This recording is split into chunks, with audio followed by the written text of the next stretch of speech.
Thank you, Speaker. My adjournment is for the Premier, and the action I seek is for Premier Allen to address the issues and projects that her predecessor failed to deliver for my community on the southern Mornington Peninsula.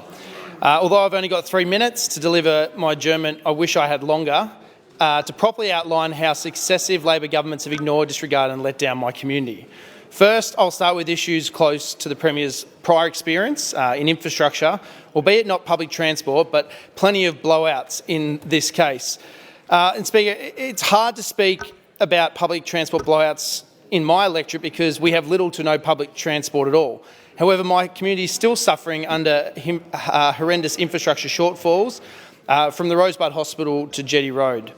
Residents of my community are travelling at times more than 45 minutes for critical health care and navigating dangerous, under-maintained roads, including the infamous Jetty Road intersection.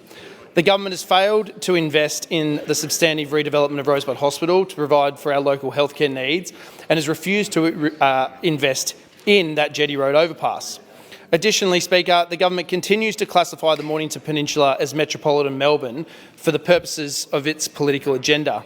In doing this, the Allen Labor government continues the Labor tradition of excluding my community from major regional funds and depriving my electorate of capital investment.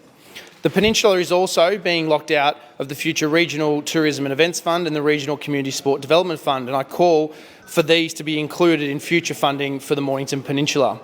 The $150 million Regional Tourism Fund, as approved by the government, provides investment in regional initiatives to help drive the recovery of the tourism and events sector, and the $60 million Regional Community Sport Development Fund, and I do note that the Minister for Community Sport is at the table,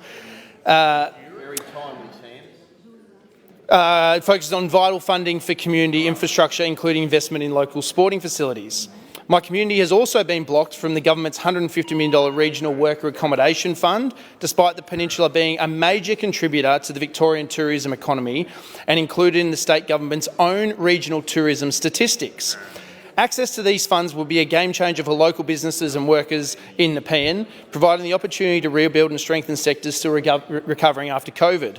It's time my community was given access to the same investment, infrastructure and opportunities, either to those into the city or to be included as a part of the regions.